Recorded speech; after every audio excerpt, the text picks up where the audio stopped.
ഞാൻ യൂസ് ചെയ്യണ പെയിൻറ്റും ബ്രഷും അതുപോലെ പെയിൻറ്റും ഞാൻ വരയ്ക്കാൻ യൂസ് ചെയ്യുന്ന ബുക്കും കാണിച്ചു തരാം.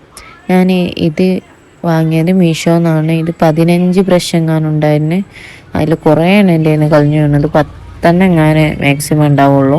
കുറേ എണ്ണം ഇങ്ങനെ പൊട്ടിപ്പോയൊക്കെ ചെയ്തത്. ഇതെനിക്ക് നല്ല യൂസ്ഫുള്ളായിട്ട് തോന്നി. ഞാൻ ഇത് യൂസ് ചെയ്തായിട്ട് തന്നെ പെയിൻറ്റ് ചെയ്യൽ.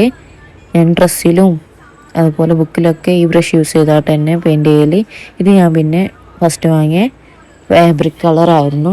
ഇത് ഫുള്ള് കഴിഞ്ഞിന്.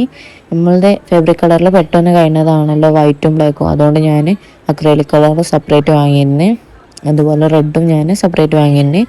ഇപ്പം ഞാൻ പെയിൻറ്റിങ്ങിന് യൂസ് ചെയ്തത് വാട്ടർ കളറാണ്. അതാകുമ്പോൾ പെട്ടെന്ന് ഡ്രൈ ആയി പോകില്ല. ഈ അക്രലിക് കളറൊക്കെ നമ്മൾ തുറന്ന് വെച്ച് കഴിഞ്ഞാൽ പെട്ടെന്ന് ഡ്രൈ ആയി പോകുന്നുണ്ട്. അപ്പോൾ അതുകൊണ്ട് ഞാൻ കുറച്ചുകൂടി എനിക്ക് സ്യൂട്ടായത് വാട്ടർ കളറാണ് പെയിൻറ്റ് ചെയ്തപ്പം. ഇതാണ് ഞാൻ പെയിൻറ്റ് ചെയ്യാൻ യൂസ് ചെയ്യുന്ന ബുക്ക്. ഇത് നമ്മൾ സാധാ ഡ്രോയിങ് ബുക്കാണ്. സ്കൂളിലൊക്കെ ഡ്രോയിങ് ബുക്ക് യൂസ് ചെയ്യല്ലേ, അതാണിത്.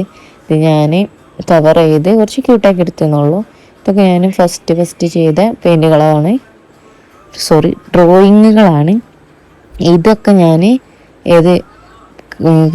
അക്രിലിക് കളർ യൂസ് ചെയ്തായിട്ടും ഫാബ്രിക് കളർ യൂസ് ചെയ്തായിട്ടാണ് ചെയ്തത്. ഇതിൽ ഈ ബട്ടർഫ്ലൈയും ഞാൻ ഫാബ്രിക് കളർ യൂസ് ചെയ്തായിട്ട് ചെയ്തത്. ബാക്കി 3 എണ്ണമാണ് ഞാൻ വാട്ടർ കളർ യൂസ് ചെയ്തത്. വാട്ടർ കളർ വാങ്ങിയിട്ട് ഇപ്പം ഒരാഴ്ച എങ്ങനെ ആവുന്നുള്ളൂ. അപ്പം അതൊക്കെയാണ് എൻ്റെ അൽക്കുലത്ത് സാധനങ്ങൾ.